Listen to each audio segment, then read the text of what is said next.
ज्या पतीबरोबर सुखाचा संसार करण्याची स्वप्न बघितली होती त्याच पतीनं विवाहबाह्य संबंधातून पत्नीचा खून केला।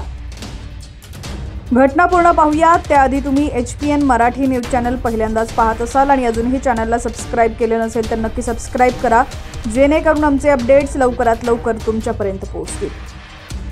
तर या घटनेत मामीच्या प्रेमात वेडा झालेल्या तरुणानं तिच्यासोबत मिळून हे क्रूर कृत्य केलंय। बिहारमधील भागलपूर इथं ही घटना घडली आहे। पतीने आधी पत्नीला ॲसिड पाजलं आणि नंतर तिचा गळा ओढून खून केलाय। त्यानंतर मृतदेहाची विल्हेवाट लावली। पोलिसांनी आरोपी पती व त्याच्या मामीला अटक केली आहे।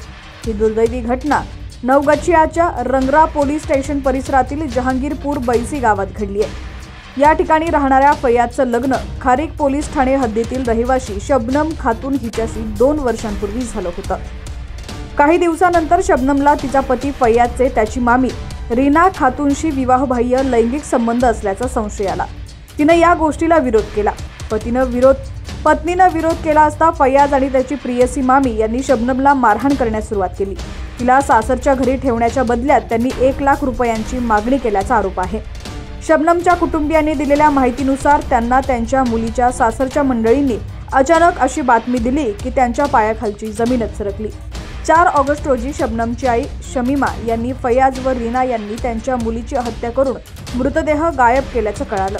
यानंतर मुलीच्या कुटुंबियांनी रंगरा पोलीस स्टेशन गाठून या प्रकरणी तक्रार दिली। यानंतर पोलिसांनी तात्काळ कारवाई करून आरोपी फैयाज व त्याची मामी रीना यांना अटक केली असं नवगछियाचे पोलीस यांनी सांगितलेलं आहे। चौकशी दरम्यान फैयाज व रीनानं पोलिसांसमोर आपल्या गुन्ह्याची कबुली दिली आहे। पोलिसांनी दिलेल्या माहितीनुसार आरोपी फैयाज व त्याची प्रियसी मामी यांनी शबनमची हत्या केली। तिला आधी ॲसिड पाजलं आणि नंतर तिचा गळा ओढून खून केला। आरोपींनी शबनमचा मृतदेह कोसी नदीत फेकल्याचंही सांगितलं। पोलिसांनी आरोपीच्या सांगण्यावरून घटनेत वापरलेली ॲसिडची बाटलीही जप्त केली आहे। दोघांचीही तुरुंगात रवानगी करण्यात आलेली आहे।